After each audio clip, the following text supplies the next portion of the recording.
Sapsatmi at Tagalog. Minsamit lang nga po, Professor, ang Tagalog dito. Kenda kayo, Abalonet, Tilitaratura, Ilocana. Magandang gabi sa inyong lahat. Gabi po ito ng mga Ilocanong manunulat ng Gumil, Pilipinas. Ang Gumil, Metro Manila ay isa sa mga sanga o hanap ng Gumil, Pilipinas. At naririto ako ngayon bilang pinuno ng Gumil, Metro Manila para formal na buksan ang entablado para sa ating mga manunulat na Ilocano. Pero bago niyan, nagpapasalamat kami kay Rock Drilon, ang nangangasiwa ng Magnet Cafe, at kay Professor Wim Nadera, ang nakapangulo ng Umpil o Union ng mga manunulat sa Pilipinas, na sa pagbibigay sa amin ng isang pagkakataon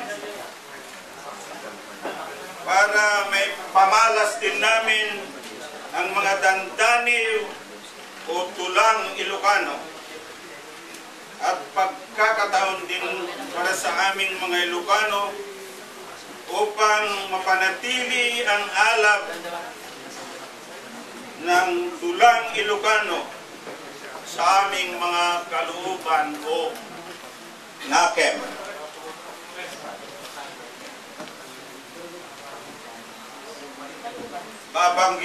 Babanggitin ko lamang ang pangalan ni na Engineer Rick Agnes, na nagkamit ng gawad alagad ng balagtas 2,010 ng umpil. Ang pangunahing dahilan ni Professor Nadera upang imbitahan ang Gumil, ang aming presidente sa Gumil, Pilipinas, si Ginang Elizabeth Raquel,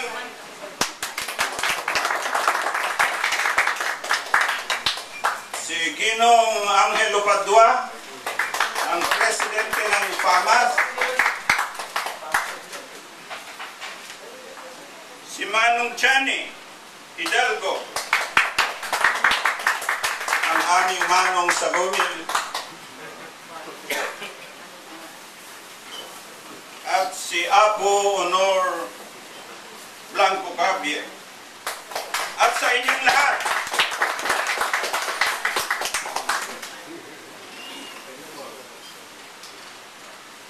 Ilocano, Tagalog, Bisaya, at Pilipino. Maraming salamat sa inyong pagpunta at pagdalo sa gabing ito.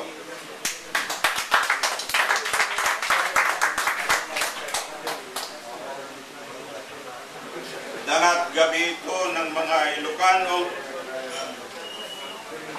hindi ko nahahaba ng aking mensahe, pagkus hayaan niyong magpigkas ako ng isang bitnil o bitla o daniw sa bitla daniw sa Tagalog, ulampati o ula na talumpati.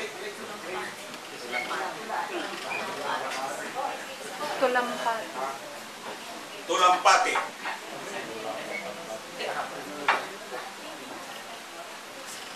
Ala kakabsat ko nga nabo ni Pedro Bukanek.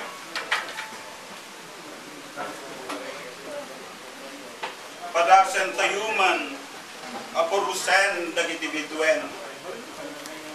When no tinarangrang alawag, niya bubulan, hintay buluden.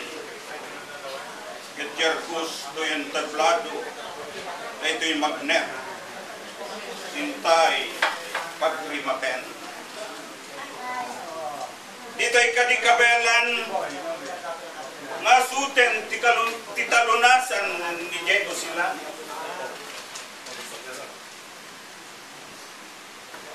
Apang sugat san itibagi nudi iti panunot ken kaunggan.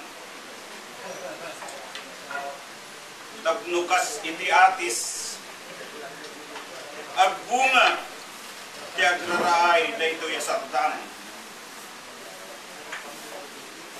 Amay nayon manen agame ti pempennek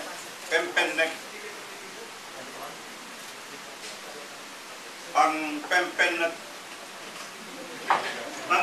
na tayo nga agaman. Di gani ang nga taaya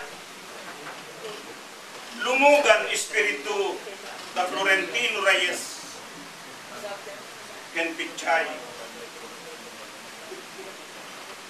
ket sarili da intay met kita ijaya pagraramanan ken ibinglay. Ala iwaros yung nga ruden na kintal apatupat ti Cagayan. Tinabanglo a pinipigti sa Bella, tinakilnet at tinupig ti Pangasinan.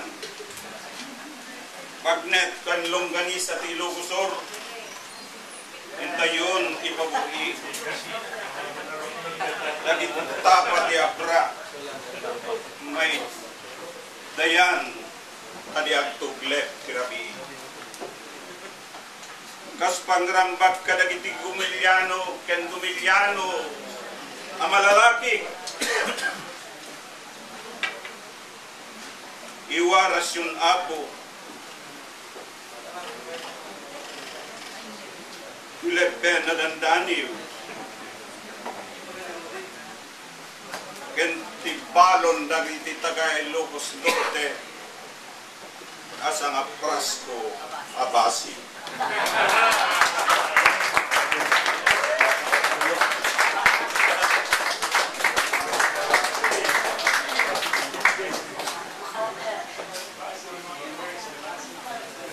Yaman kami, Judge.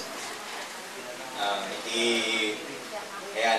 Ang narinig po ninyo ay bitniw, bitla adaniw, o kaya kung ita-translate natin literal, sabi nga ni Judge, tulambati, tulang talumpati. Yan po. Yan po, umpisahan din natin. Ang unang makata sa gabing ito ay si Manang Aida, si Tiama. Isa po siyang kawani ng UP. Kumbaga sa bibingka, mainit-init pa ang kanyang unang aklat ng mga tula. Na kabilang po ito sa Ubod New Author Series ng Ateneo at ng National Commission on the Culture and the Arts. Tubong Asinggan, Pangasinan po siya, isang fiksyonista, makata, isa rin pong essayist, at isang ina. Ang babasahin po niya ay Panagbalasiw, or literally, crossing. Tungkol ito sa pagbabago sa buhay ng person.